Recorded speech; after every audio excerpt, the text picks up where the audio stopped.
আল্লাহ পাক কোরআনের মধ্যে বললেন মা তাকুমুর রাসূলু ফাখুযুহু ওয়া মা নাআকুম আনহু ফান্তাহু। এ দুনিয়া মানুষের আমার নবী যা আদেশ করেছে মেনে নে, আমার নবী যা নিষেধ করেছে ছেড়ে দে।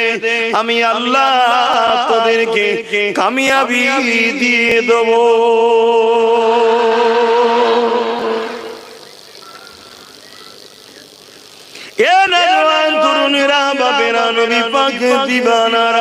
আল্লাহ নবী আমাদের জন্য আল্লাহ মডেল করে পাঠিয়েছে।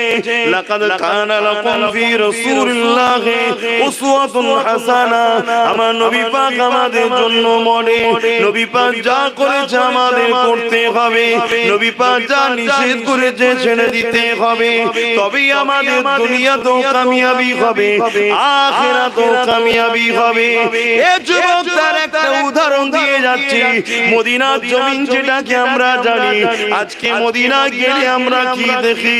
পৃথিবীর সব থেকে সুন্দর, শান্তি, নিরাপদ, সভ্যতা, ইনসাফ, ইনসানিয়াত, মিল বন্ধনের জায়গা দেখি, যেখানে কোনো জুলুম নাই, যেখানে কোনো মিথ্যা নাই, যেখানে কোনো ফ্রড নাই, যেখানে কোনো চিটিংবাজি নাই, যেখানে কোনো প্রতারণা নাই, যেখানে নারীর উপরে কোনো জুলুম নাই, যেখানে কোনো তালাক নাই, যেখানে কোনো বেশরিয়াতি কাজ নাই।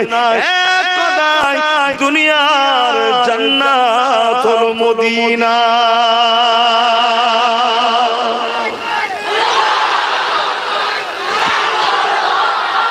আল্লাহ। কিন্তু এই মদিনা কি আগে এরকম ছিল? বলুন বলুন, কেমন ছিল? বিমারের জায়গা, আবহাওয়াটাই খারাপ ছিল, অসুস্থতার জায়গা, গরিব গরিব, অশিক্ষিত, মূর্খ।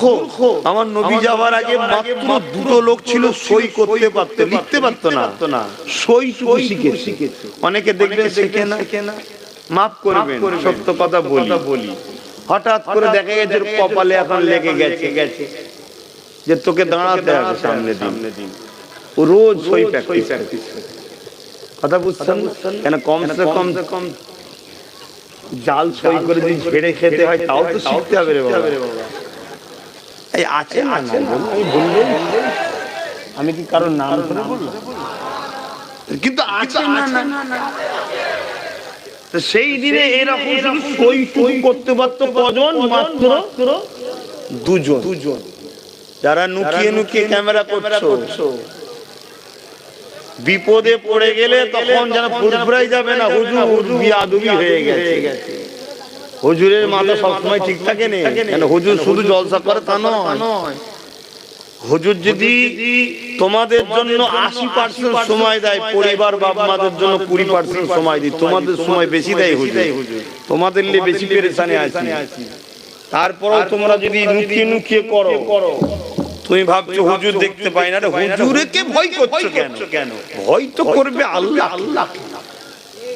হুজুর তোমার ভালো করতে পারবে না, হুজুর তোমার ক্ষতিও করবে না, কিন্তু তুমি ভালোবাসার নামে কেন এরকম করবে? তোমায় মানা করেছি, ব্যাস। তাহলে আমি কি কথা বলছিলাম? বারবার হলে চলে যাবে। দুজন সই করতে পারতো, পড়াশোনা ছিল না, উন্নত বলে কি জিনিস জানতো না, সভ্যতা কি জিনিস জানতো না, ইনসাফ কি জিনিস জানতো না, ইনসানিয়াত কি জিনিস জানতো না, কিছুই ছিল না। আল্লাহর নবী যখন অনেক বড় ঘটনা করে সবাই জানেন, মদিনা ইয়াসরিবকে পছন্দ করলেন হিজরতের জন্য। সাহাবারা বললেন হুজুর মিশরে চলেন না, ওখানে অনেক উন্নত শহর। আল্লাহর নবী বললেন আমি তো যে পড়ে আছে তাকে তুলতে এসেছি। জোরে বলুন সুবহানাল্লাহ। তো পৃথিবীর বুকে সবথেকে তখন পিছিয়ে হলো মদিনা। তোমাদের তবুও তো ঠুকুর মুকুর করে ইটের রাস্তা ঠেলে জাম করে এসেছে, সে কিছুই ছিল না। কথা শুনছেন? সেই নবী পাক সাল্লাল্লাহু আলাইহি ওয়াসাল্লাম মদিনায় গেলেন। আজকে মদিনার অবস্থা দেখছেন কেন হলো? তারা রাসূলকে মেনে নিল। জোরে বলুন সুবহানাল্লাহ। এ নওজওয়ান তরুণেরা, নবী পাকের প্রেমিকেরা আল্লাহ নবী নূহ নবী দয়া নবী ওই মদিনা জমিনে গিয়ে সেখানে মসজিদ নববী তৈরি করলে শুধু নামাজ পড়ার জন্য নয় ওই মসজিদ নববী চতুর্দিকে শিক্ষা কেন্দ্র তৈরি করলো শুধু নামাজ রোজা হজ যাকাতের ট্রেনিং দেওয়ার জন্য নয় আল্লাহ নবী বহুমুখী শিক্ষা প্রতিষ্ঠান করলে কি করে বিজনেস করবে এমন করে অর্থনৈতিক কাঠামো কি করে বাড়বে সেই শিক্ষার ব্যবস্থা করলে আল্লাহ নবী তাদেরকে রাজনীতির প্রশিক্ষণ দিলেন রাষ্ট্রের শিক্ষা দিলেন এই যুবকেরা তরুণেরা আল্লাহ নবী নূহ নবী দয়া নবী তাদেরকে একটার পর একটা বহুমুখী শিক্ষা তৈরি করে দিলে তারা আমার রাসূলুল্লাহকে মেনে নিল আমার নবী যেভাবে বললো সেভাবে তারা মানতে শুরু করলো একটা দিন আস্তে আস্তে আস্তে আস্তে মদিনা তো ডেভেলপমেন্ট হয়ে গেল আজকে দিনে পৃথিবীর জমিনে মদিনা জোড়া দ্বিতীয় কোনো জায়গা নাই যেখানে আপনি মদিনার মতো শান্তি পাবেন মদিনার মতো নিরাপদ পাবেন মদিনার মতো চরিত্রবান মানুষ পাবেন মদিনার মতো সুন্দর আবহাওয়া পাবেন মদিনার মতো বিজনেস পলিসি পাবেন মদিনার মতো নিরাপত্তার জায়গা পাবেন একমাত্র আল্লাহর জমিনের উপরে আসমানের নিচে মদিনা হলো সব থেকে শ্রেষ্ঠ আরো জোরে বলুন সুবহান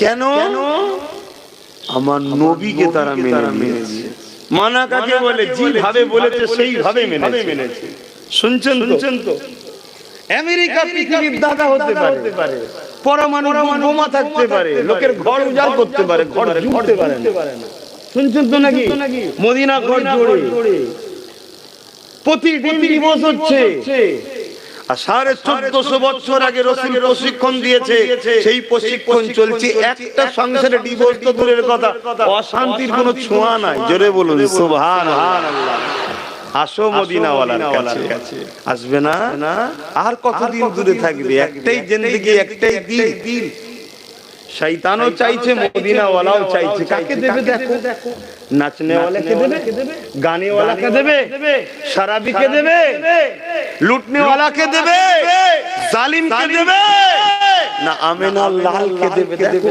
যদি আমিনার লালকে দাও আমিনার লাল তোমাকে আবার রিটার্ন দেবে কিন্তু পুলসুরাত পার করিয়ে জান্নাতে গিয়ে দেবে জোরে বলুন সুবহানাল্লাহ আরো জোরে বলুন সুবহানাল্লাহ আর বাকি অন্য যেখানেই দাও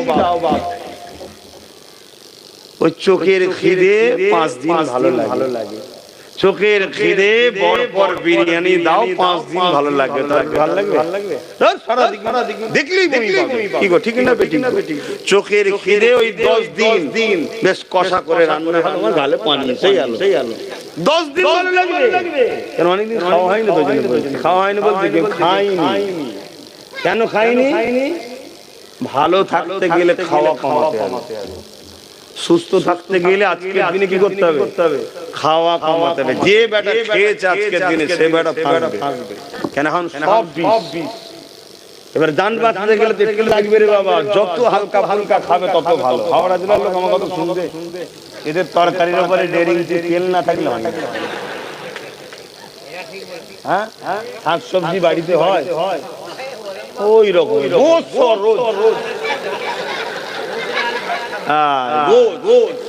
আর গোশ খেয়ে সব সময় মাথা গরম একটু ঠান্ডা মাথায় ভাবতে হবে সবজি খাবেন গরুর দুধ বেশি করে খাবেন খেজুর খাবেন আল্লাহ নবী গুলো পছন্দ করতেন জোরে বলুন সুবহানাল্লাহ সবজির মধ্যে কদুকে আবার নবী বেশি পছন্দ করতেন আপনারা লাউ বলেন নাকি জানি না যাই হোক নবী খুব পছন্দ করতেন জোরে বলুন সুবহানাল্লাহ কদু খেলে দুটো জিনিস হবে এক ঠান্ডা হবে নবীর সুন্নতের স্বভাব হবে জোরে বলুন সুবহানাল্লাহ হায় হায় হায় কি ধর্ম পেয়েছি আমরা খাবো আমি সব জোরে বলুন সুবহানাল্লাহ শুধু খাবার সময় বিসমিল্লাহ বলে নিয়ত করতে হবে আমার নবীর পছন্দ বাস এতটুকু দিলে হয়ে গেলে অমনি নেকি জোরে বলুন সুবহানাল্লাহ আল্লাহর নবী দুধ খাওয়া পছন্দ করতেন গরুর দুধ খাবেন খাবার সময় ভাববেন আহা আমার নবী দুধ পান করা পছন্দ করতেন অমনি নেকি হবে শরীরে তাকত হবে জোরে বলুন সুবহানাল্লাহ খেজুর খাওয়া নবী পছন্দ করতেন খাবেন খাবেন শুধু মনে করবেন নবী পছন্দ করতেন, বলুন সুবহানাল্লাহ। খেজুর খাওয়া নবী পছন্দ করতেন, খাবেন শুধু মনে করবেন নবী পছন্দ করতেন। শরীরের হজম প্রক্রিয়া ভালো রাখবে, গ্যাসকে ভালো করবে, রক্ত যাদের কম হয় শরীরে রক্ত বাড়াবে, সব হবে। জোরে বলুন সুবহানাল্লাহ। তবে ম্যাডিনটা দেখে নেবেন, ম্যাডিন বোঝেন কোথাকারের তৈরি দেখে নেবেন। কেন? জালিমরা প্যালেস্টাইনকে দখল করে তাদের খেজুর বাগানগুলো সব দখল করেছে। কথা বুঝা? চোরেরা বুঝতে পারছেন না, জালিমরা দখল করেছে। ওই খেজুর হলে খাবেন না। মদিনার খান, মক্কার খান বা আমার দেশের দেশি গাছ আছে, নিজের দেশের প্রোডাক্ট, বিসমিল্লাহ আলহামদুলিল্লাহ। কেন? আল্লাহ যে মাটিতে আমায় পাঠিয়েছে এই মাটিতে আমার জন্য যেটা উপকার সেই ফলটাই দেয়। কথা বুঝছেন? অতএব নিজের দেশের হলো তার কোনো কথাই নেই। কেন? দেশি একটা কথাই আছে, দেশের জিনিস দেশি জিনিসের মতো আর নিরাপদ কিছু নেই। যাক, ওদিকে আমি যাচ্ছি না। তাহলে আমার রাসূলকে মানলো বলে তারা পৃথিবীর কোথায় ছিল, কোথায় পৌঁছালো, বুঝলেন? তাহলে আপনারা যদি নবীকে মানেন, যে জায়গায় পড়ে আছেন এই জায়গা থেকে উঠতে পারবেন না। আজকে আমার কথা ভাবুন, আমি তো সেইভাবেও মানতে পারিনি, তারপরও একটু ভালো পিয়ার করি। কথা বুঝে আসছে? সবকিছুর উপরে প্রাধান্য দিই আমার রাসূলকে। কথা বুঝছেন? এই যে সামান্য করতে পেরেছি, যেভাবে উলিয়ারা করেছে নবীকে ভালোবাসা মানা, ওভাবে পারিনি। তারপরও এই একটুতে বলুন তো আল্লাহ আমার সম্মান, মর্যাদা, ভালোবাসার মানুষ, ইজ্জত দিয়েছে না দেয় না? বলেন দিয়েছে না? এই যে লোকগুলো জড়ো হয়ে গেল, বলেন এই দুপুর বেলা আর এইটার সময় শীতের বেলায় মানুষ একটু গড়াগড়ি করে, ঠিক না? এই যে লোকগুলো জড়ো হয়ে গেল, এটা কি? এটা আমার রাসূলকে ভালোবাসার প্রতিদান, নবীর ফল। তাহলে বলো ভাই আমার, তোমরা যদি রাসূলকে ধরো তোমরা ফিরে পাবে না? ইজ্জত ফিরে পাবে, সম্মান ফিরে পাবে, শান্তি ফিরে পাবে, মর্যাদা ফিরে পাবে, অধিকার ফিরে পাবে, তোমার স্থান ফিরে পাবে। তুমি আমিনার লালকে প্যার করো, আমিনার লাল যাতে খুশি সেটা করো। আমিনার লাল বলছেন নামাজ হলো আমার চোখের ঠান্ডা, তুমি নামাজ পড়ো, তোমার রাসূলুল্লাহর চোখে ঠান্ডা হবে। জোরে বলুন সুবহানাল্লাহ। আমিনার লাল বলবে আরে আমার চোখে ঠান্ডা দিচ্ছো। উনি তখন ওখান থেকে আল্লাহকে বলবে আল্লাহ ওর জীবনে যা গুনাহ করে ফেলেছে আল্লাহকে মাফ করে দেন। জোরে বলুন সুবহানাল্লাহ। আর আমার নবী যদি কারোর জন্য একবার বলে আপনার কি মনে হয় ফিরিয়ে দেবে? আপনার কি মনে হয় ফিরিয়ে দেবে? যদি আকীদা থাকে তাহলে আপনার তো ঈমানই নাই। কেন? আমার আল্লাহ বলেছে আমার বন্ধু যাতে রাজি আমি আল্লাহ তাতে রাজি। জোরে বলুন সুবহানাল্লাহ। ওয়ালা সাউফা ইউতিকা রাব্বুকা ফাতারদা। অচিরে আপনাকে এত দিয়া দেব, আপনার একটা জায়গা থেকে আরেকটা জায়গা আরো বেশি উত্তম, আপনাকে এত দিয়া দেব, যতক্ষণ না আপনি খুশি হন ততক্ষণ আপনার দোয়া কবুল করব। জোরে বলুন সুবহানাল্লাহ। তাহলে নবীকে খুশি করতে চান কে? খোদ মালিক আল্লাহ খুশি করতে চান, বন্ধুকে খুশি করব। ভাবছেন? শুনছেন তো নাকি? ভাবছেন? শুনে ভাবছেন? আমার নবীকে ভালোবাসো, কোথা থেকে কোথায় চলে যাবে তুমি ভাবতে পারবে না। হায় সেই হাফসি দেশের কালো মানুষ, গলায় বেড়ি পড়া, কোমরে বেড়ি পড়া, পায়ে বেড়ি পড়া, বাজারে বিক্রি হয়ে গেল। কেন? তখন গোলাম কিনা বেচা হতো। আমার নবী তো বন্ধ করেছে, আমার নবী বন্ধ করেছে। আমার নবী কি করতে এসেছিলেন? আমার নবী একত্ববাদের সঙ্গে মানুষকে জুড়তে এসেছিলেন, আল্লাহর সঙ্গে, খালিকের সঙ্গে, মালিকের সঙ্গে। আমার নবী কি করতে এসেছিলেন? ১৫০০ বছর আগে নারীদের ঘরে যন্ত্র পুঁতে দেওয়া হতো, এটাকে বন্ধ করতে এসেছিলেন। আল্লাহ নবী কি করতে এসেছিলেন? ক্ষমতার শাসকরা তারা প্রজাদের উপরে জুলুম করতে আল্লাহ নবী বন্ধ করতে এসেছিলেন। শোনো, ২৩ বছরে মান নবী আমার মানুষগুলোকে আল্লাহর সঙ্গে জুড়েছে, নারীদেরকে যন্ত্র পুঁতা বন্ধ করেছে, মা বাপকে মানুষ হত্যা করতে তাদের মর্যাদা দিয়েছে, মাকে পায়ের তলায় জান্নাত দিয়েছে, বাপকে জান্নাতের দরজা বানিয়েছে। শোনো, আমার নবী কি করেছে? আমার নবী পৃথিবীর এতিমদের মর্যাদা দিয়েছে, পৃথিবীর সম্মান দিয়েছে, স্ত্রীর অধিকার দিয়েছে, স্বামী সম্মান দিয়েছে, এতিমকে সাহারা দিয়েছে, এই পৃথিবীর মজলুম মানুষগুলোকে জালিমদের হাত থেকে আল্লাহ নবী আজাদ করে দিয়েছে। জোরে বলুন সুবহানাল্লাহ, আরো জোরে বলুন সুবহানাল্লাহ। আহা, আমার নবী এটা করেছে। তুমি নবীর উম্মত হয়ে জুলুম করো না, তুমি নবীর উম্মত হয়ে মানুষকে অবহেলা করো না, তুমি নবীর উম্মত হয়ে এতিমকে লুটো না, তুমি নবীর উম্মত হয়ে বিধবার উপর অত্যাচার করো না, তুমি নবীর উম্মত হয়ে মা বাবার উপরে জুলুম করো না, তুমি নবীর উম্মত হয়ে আল্লাহ নবীর কষ্টের ইসলামকে শেষ করে দিও না। নবীর ইসলাম মানে কি?